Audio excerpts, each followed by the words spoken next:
Hi, everybody. Welcome back to the Rising Podcast. Today, we are joined by my podcasting bestie, Jess Prudhomme. She's here to give us a life update, and I hope you enjoy it.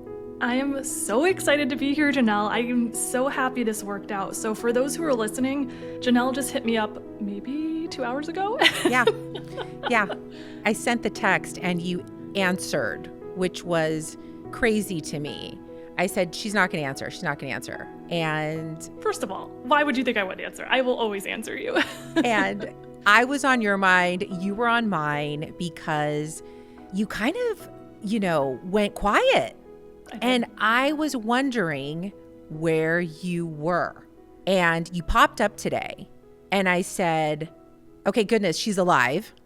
And, how is she doing? So I wanted to catch up with you because a lot's happened since we chatted last on the podcast. And I think you have some really good insight to share with all of us who are looking at making some transitions and some changes. So what has been going on, sister? Yeah, definitely some big updates since we last connected. I think on our episode, on your podcast, we had talked about divorce and the healing journey as a whole. And that's still very much the case with me. I think we're always growing and evolving and on the healing journey. But the big update for me since we last connected was that I quit my corporate job. I left my career that I've been doing my entire life. I've been in the position and the company that I was in for the past decade, and I left with nothing lined up, which was a thing that was incredibly counterculture and just out of character for me to do. But it was also a very, very, very intentional move for me. And yeah, I just decided to take myself out of the game for a little bit. And it was a very intentional decision. I wanted to take a period of quiet to really get closer to myself and really hear what my soul is calling me to do. Because for a long time, I knew that my job was no longer a fit for me. I was feeling the rumblings. I was feeling the frustration and the dissatisfaction. And it finally came to a point where I just knew I had to make a move, which was terrifying because I didn't know what the next step was. But I knew that I just had to leave. I had to take myself out of the game for a little bit. So that's the big update. I am fun employed at the moment. Oh my gosh. Well, I love that we reconnected because I think that what I try to teach people on here is that sometimes we need to go inward and be with ourselves, and that's uncomfortable. And one of the things that you were sharing with me was, Janel, I've had to lean into discomfort more than ever. So has that been the biggest hurdle for you in this journey? Absolutely. I mean, every detour I've been through, I believe has been expanding my capacity to handle discomfort. And when I think I've conquered it, another detour comes along and it's like, nope, just kidding. There's more discomfort for you to work your way through. But it's been profoundly uncomfortable. I am your type A, overachieving, people-pleasing. Historically, those have been my traits and my qualities. So to do something like this, to take myself out of a role where I'm achieving and quote unquote adding value to society, to just be with myself for a little bit, to just introspect and really get quiet and think about what I want as the next chapter in my life. It's been really uncomfortable. At first, the first few weeks were liberating, being able to go to the gym whenever I wanted, going on walks, spending time in nature. It's been beautiful in that way. But then, you have your moments of panic that set in, that when you're like, oh my God, I need to start making money pretty soon. What am I going to do? Or the whole identity crisis that comes along with that, where you're thinking, well, who am I without this title? And who am I without this career? Because for me, for so long, I really did attach my identity to my position, to my career, similar to how I did when I was a partner and when I was a wife. When my marriage ended, that was a huge deconstruction of my identity back then. I was no longer a wife, so who the heck was I? And so that set me off on a journey of self-discovery. But this is a whole other version of that. And I think this, as big as my divorce was for me at the time, I feel like this is my biggest detour yet. It's just really stepping into the unknown. But in that time, there has been, despite the discomfort, there has been a lot of growth, and clarity is coming little by little, which I knew it would. I knew it would. There's that Rumi quote we were talking about earlier. It's that when you step on the way appears. And I think sometimes, you need to follow those gut knowings, your intuition, those inklings. Like, I knew for a long time it was time to go, but I was scared. I was scared to leave because I didn't have the plan set, but I had to just take that leap. And as I continue to just like lean into the discomfort, like lean into surrender and trust, steps are starting to reveal themselves. I know this to be true. I've seen it time and time again in my life, but every time I put it into action, it's always like, oh my gosh, is the step going to appear? Am I going to know what to do? But it always does. It always does. I think that's the biggest challenge, is putting our trust that it's all going to work out. And it's so hard for us to do this because all of us want to fall into the familiar and what we know and what feels comfortable. And a lot of us, and we've talked about this ad nauseum, like, we all basically adopted a role. And who are we without that role? And it can feel really daunting, and it can feel like we're lost. But as you said, and we keep going back to this, you have to trust that the way will reveal itself. So what is something that's helped you in this season that you've turned to? This is a great question. I feel like a lot of things that I normally rely on when I'm going through a tough time, just trying to care for myself the best that I can, spending time in nature, moving my body. I also got a coach. I got a life coach. She has a spiritual focus, and she's really been helping me to go inward and kind of remember who I am. And even though I've been doing this work for a long time, it's always good to stop and refresh yourself and go in deep. Like, what are my values? What are my priorities? And I'm 39 now, I'm going to be 40 next year. Like, what do I want 40 and beyond to look like? And from there, that's how I can kind of shape and build the life that I want. And it's been confronting in a lot of ways. This time alone, this time not really like having my identity completely stripped of me, it's cracked me open in a way that's been incredibly humbling, but also it's made me realize a lot of old unhealthy patterns that I've still been trapped in. So for example, my go-to when I'm feeling uncomfortable is to do. I don't want to feel it. Let's distract by being productive. Let's get something on the calendar. Let's apply to that next job. And I catch myself falling into that same pattern. So it's actually been something I've been working on with my coach, is like when I feel uncomfortable, which I have a lot during this process, to not be so quick to act out of a fearful place, but to just sit with it. And it's okay to feel it, and like, it's okay to come up with a plan, but not just jump straight into doing. If I'm going to do it, should be from a place of intention, and it should be from a place of neutrality, not from a place of fear. And I realize now, and I can see it so much more clearly now, that a lot of times I am making decisions and making moves out of fear. That's the worst place to make moves, especially with your career. I just end up in another job that is misaligned. So it takes, I don't know, it's actually hard to be still and to not do. That's been really tough for me in a lot of ways.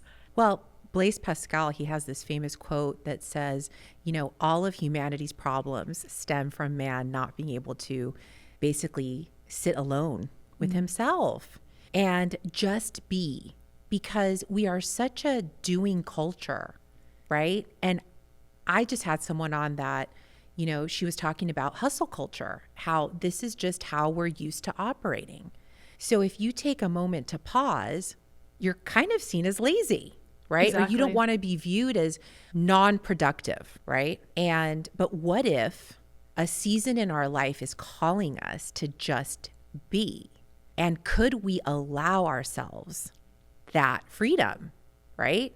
And just be, And I think it's so hard because so many of us struggle with this.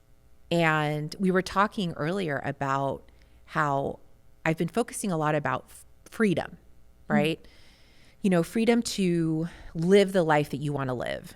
And sometimes our jobs don't allow us much freedom because we're at the mercy of a schedule. We're at the mercy of a boss and rules. So I think that part of what some of us in a different season of life are trying to do is to have more freedom, to live our lives the way that we want to live and have more ownership of our schedules. And I know that that's what you ultimately want as well. Exactly. And I love that you talked about there being different seasons in life. I think we were talking about this earlier too, like there are seasons to build, there are seasons to create, but rest is an important season. And I think so often we can de-emphasize that and just say that it doesn't have value, but it has great value. Great things come from rest. And I was just hitting a point where I was getting burnt out. I was in a career that at one point fit me really well, but no longer did. And when you continue to stay in a situation, a relationship, a job that is no longer aligned, that will drain you energetically. And I needed to take myself out of that environment for a little bit so that I could get my energy back and get to a place where I could really put some thought into what I want to do next. And I needed a period of rest in order to do that. But it's hard. I feel like it is frowned upon. But one theme that has come out from this time for me is that I do crave freedom. I do crave flexibility. I think when I was younger, my priorities were a little different. I wanted to climb the ladder. I wanted to be, quote unquote successful, the stereotypical image of success where you have a big title and a full bank account and are taking all these great vacations. And don't get me wrong, there's nothing wrong with that. If those are your goals, those are your goals. But mine were starting to shift. I realized I need something more purpose-led in my life. I worked in payments. No shade to payments, but it wasn't my calling in life, And I realized I want more ownership over my work. So now I'm exploring some entrepreneurial type roles in consulting where I can kind of be in a corporate setting, but still do my own thing, pick the types of projects that I want to work on and the type of companies I want to work with. And that feels much more invigorating and exciting to me. But it's been a pretty big detour. It's not something I ever expected. But it's funny, looking back now, 3 years ago, I actually had a psychic predict this period in my life. And at the time when I heard it, I was like, nope, not me. I was like, I'm a corporate girly. I plan to be several roles ahead by then. There's no way I'm stepping out of the game and doing my own thing. But alas, it's funny how these things work out. And I do believe like nothing's set in stone. We co-create the future. But it does provide me comfort some days to think about that this was kind of in the plan. This detour, even though it seems like I'm totally off track sometimes, I actually think I'm exactly where I need to be. And I don't need to have it all figured out. And I'm excited to kind of see where it all unfolds. I love that you're in it. Like, because you're giving us this perspective for anybody that's listening and wants to take that leap of faith, that you'll be okay navigating uncharted territory. So what are some things that, if somebody's hearing the intuitive nudges, the intuitive whispers, what would you call them to do? Lean into them, get curious about them. And sometimes they're scary. When you got a nudge that's saying, hey, quit your job, it's a scary nudge to listen to. Right. But give it some airtime in your head. Don't just write it off. I think for a while, I do that with various things in my life. Sometimes you'll get those quiet nudges and it just, I almost short circuit them because I don't want to hear it. So I would invite you to get curious about it. Okay, I'm getting a nudge to quit my job or even leave my marriage or my relationship. What would that look like?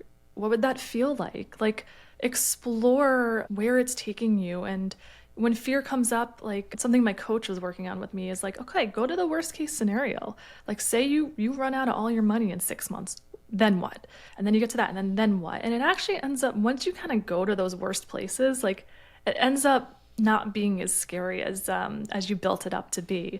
But I invite anybody who's getting those nudges to explore them and not be afraid to make a move when they're ready. And I think you'll know when you're ready. Sometimes it takes a while, but in my experience, when the knock comes, the longer you ignore it, the louder it gets. And then it gets to a point where you're like, all right, I'm listening now.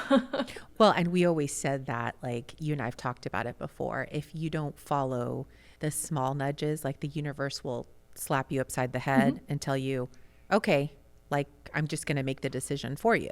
Exactly. Basically.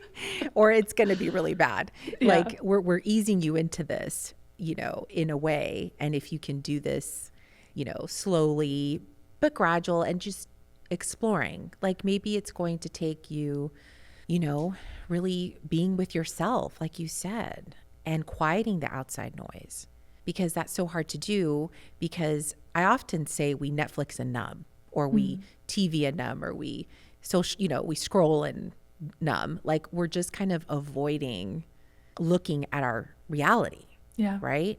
And so we distract, and we look for another dopamine hit, and we get it, and we feel good for 5 seconds, and then we're back to square one, right? Or we need more of something.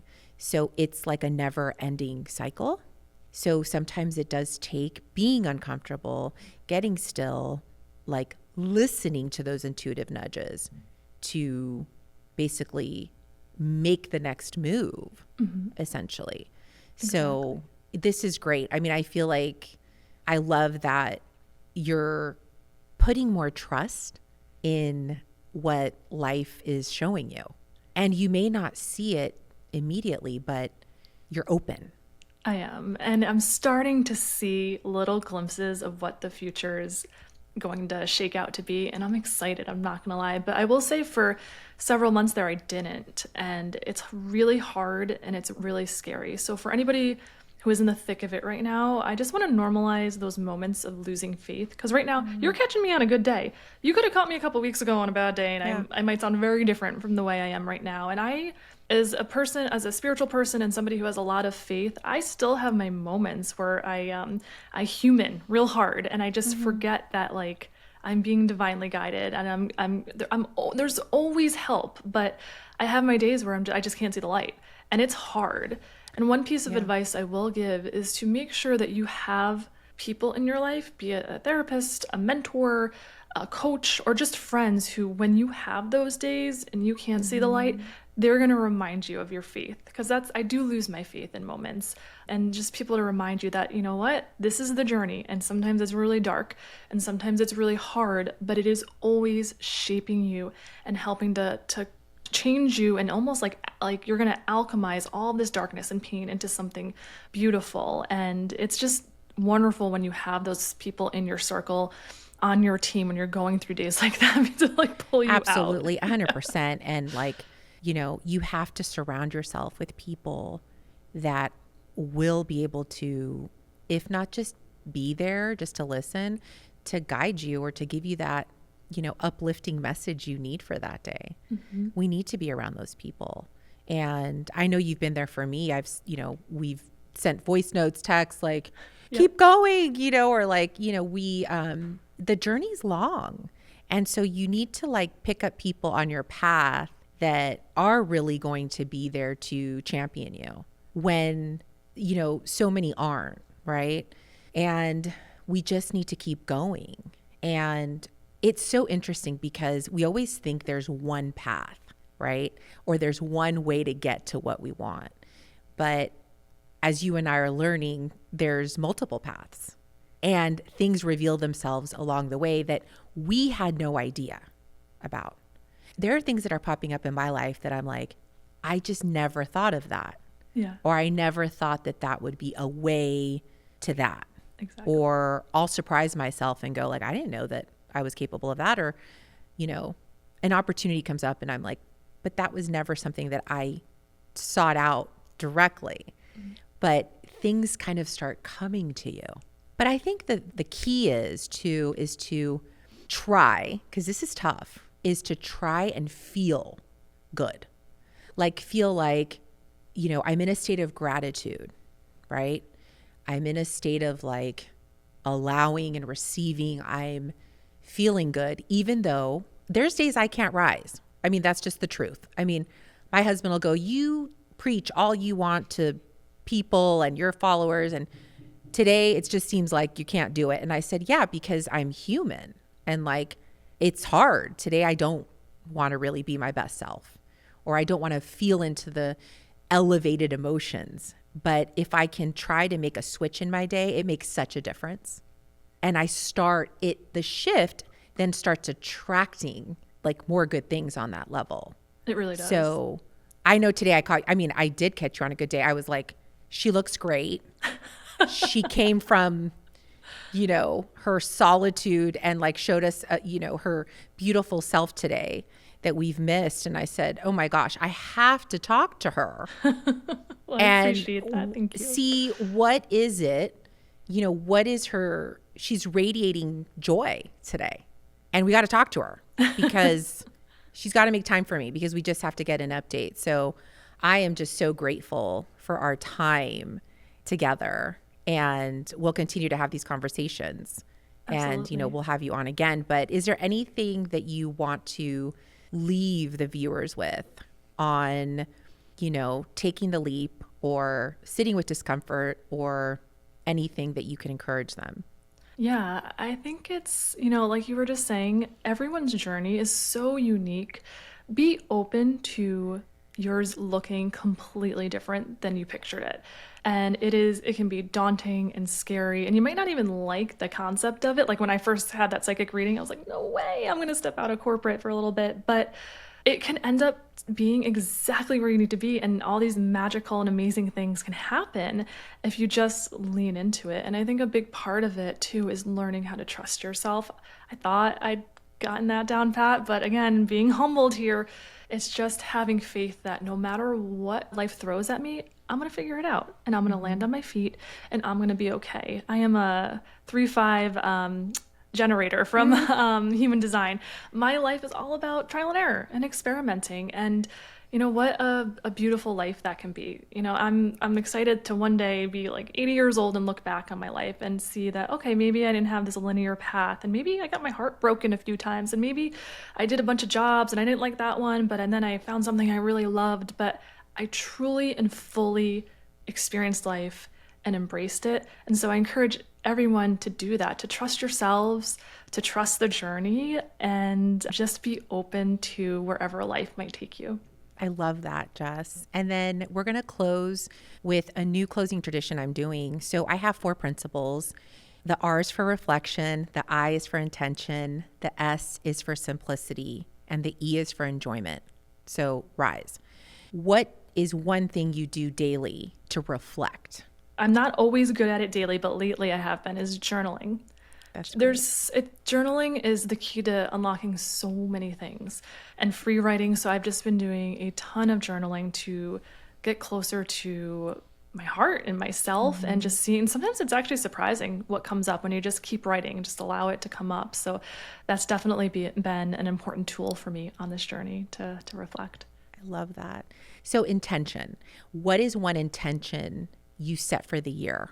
That's actually what I did on New Year's Eve. I think we talked about this in your last episode. I made like a list of intentions, and one of them is to live authentically. I just want to be the most authentic version of myself possible. Carl Jung says that it is the privilege of a lifetime to become who you truly are. And I really want to become who I truly am and who I'm meant to be. So I have chills. Living authentically. Yeah. The S is for simplicity. So what's one thing or that you do to simplify your life? I quit my job. To live with less? Okay.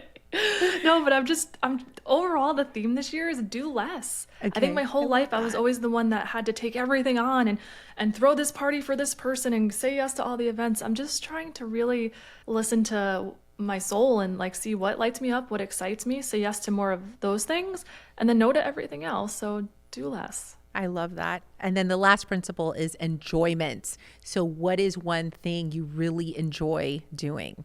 Right now, I'm taking all the walks. I've spent so much time outside this summer. I just grab an iced coffee, and I've been doing it actually without my AirPods, without podcasts, and just being by myself and quiet and just spending time in nature. And it has been so, so incredibly healing. Well, that's a form of meditation. And people don't understand that, because I always get that I can't sit and quiet. And I go, well, you can walk in quiet, and that's a meditation.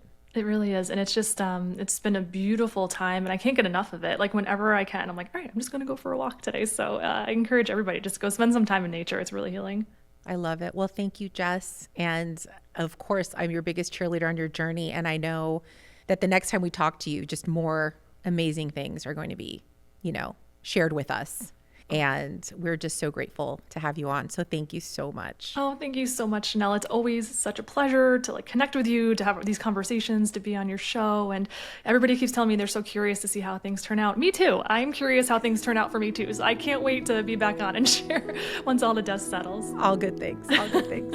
Thank you so much. Thanks, Janelle. Thank you everyone for joining us, and stay tuned for the next episode.